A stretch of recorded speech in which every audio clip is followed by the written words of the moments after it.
Hi and welcome to this March 2022 astrological forecast.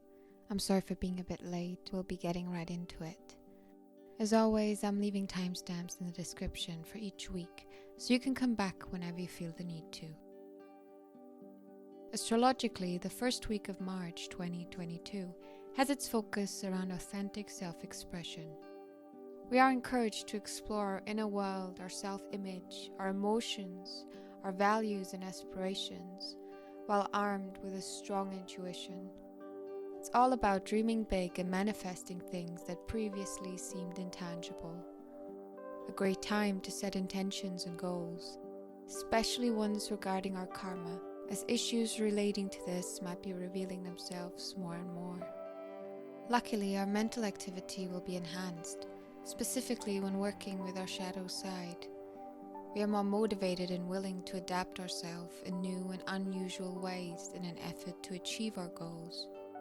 A new moon in Pisces on the 2nd will gift us with increased sensitivity and perceptiveness, really supporting us in planting our seeds. Our increased sensitivity could also lead to us experiencing more intense and erratic emotions. There is a sort of all or nothing energy going around, especially during the first few days of March. Be careful, as because of this there might be a tendency towards overworking, as well as being pushier than usual, more reactive. Summarizing, this first week is generally speaking just a good opportunity to work on self-development, personal goals, spiritual pursuits, and creative endeavors. There are also a lot of positive transits happening when it comes to friendly socializing, as well as romantic relationships. There is a sense of optimism and generosity, making us more open to new experiences. With a conjunction between Mars and Venus in Aquarius, there's a warm, passionate and lively energy coming in as well. We want to engage with others at our own terms, but we also give others the freedom to do so with us. Remember though to stay grounded and not fall into thoughtless reactivity because of how intense your emotions might get. Coming into the second week, there aren't a lot of transits happening. Pisces energy is really coming through though. Mercury is leaving Aquarius this week and moving on to Pisces. Mercury is the planet of the mind and communication, and it's moving from our outside world more into our inside world, making us more tuned to our emotional realm. Our thinking processes could become more visual, intuitive, and imaginative, and our dreams might carry more weight than usual. We tend to be more interested in conversations about philosophy and raising our consciousness. There's less black and white thinking, less labeling, but because of this vague energy we might also have a tendency to be less logical, leaving us feeling kind of lost. This might be a good week to spend some time on and by yourself.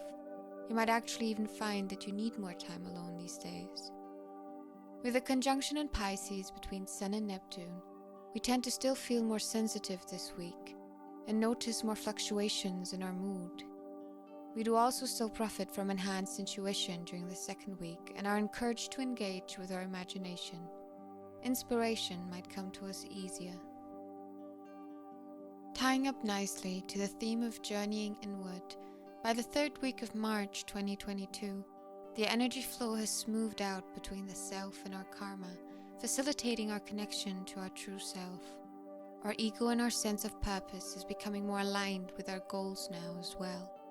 This might unexpectedly bring up some deeper and darker truths in the process. There might be a tendency to be more expressive and feisty than usual. These things are coming up because they need to be addressed for you to advance in your personal growth. You are encouraged to pursue your vision of who you want to become, so don't shy away from these issues. Among these strong energies, be cautious not to get obsessed or lost in power struggles and lose sight of the bigger picture. On the 18th, we'll see a full moon in Virgo, calling us to find balance between our physical self, our work, our need for order and routines, and our spiritual self, the bigger picture and the acceptance of disorder. This polarity comes from the opposition between this Virgo full moon and the current Pisces sun.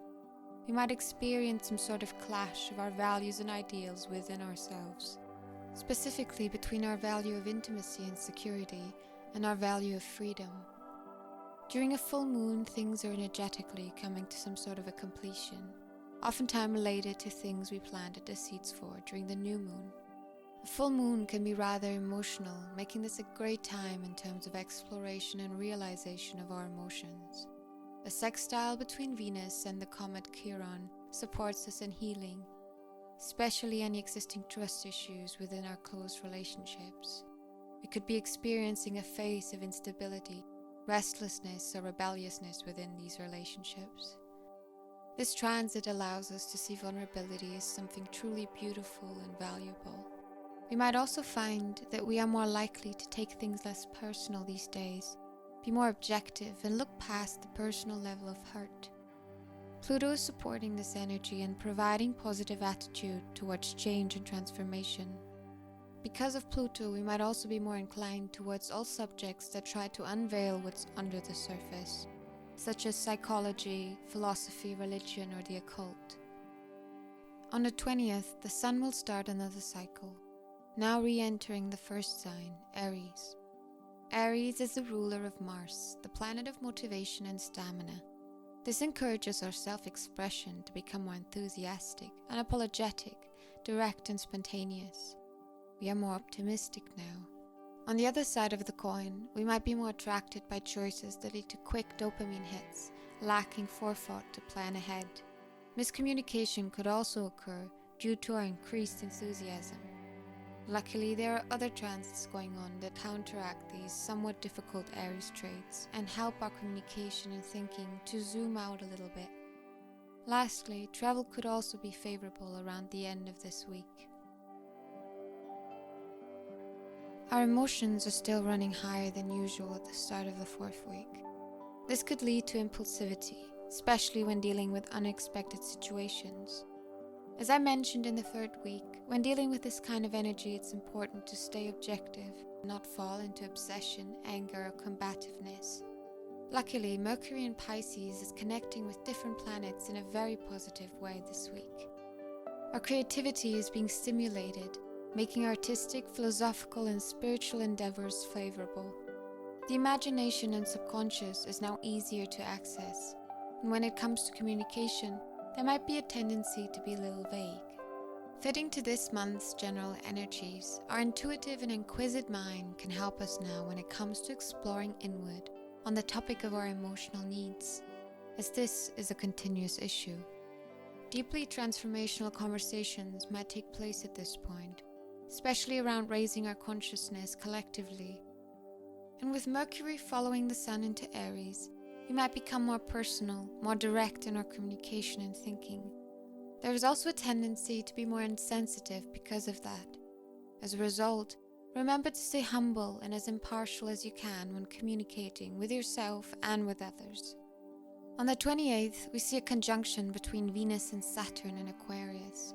With this aspect between the planet of beauty, love, and idealism, and the planet of structure and discipline, we are being encouraged to reevaluate our ideals, our social relations, and our social status from a more unconventional, freedom-based point of view. We might deal with feelings of inadequacy in our personal relationships and struggle with the feeling of being held back from expressing ourselves authentically. Concluding, this month we might be working through some stuff. Our intuition and our connection to our emotional side and our authentic self is enhanced, really supporting us in our personal and spiritual growth. Whether we do learn the lessons we are meant to or not depends on our ability to stay open-minded and keep track of our goals. Growing pains is a thing, so be aware of it as you're going through struggles. Believe in yourself and use the new moon to really visualize and conceptualize plans for the future. Believe in making your best self your reality.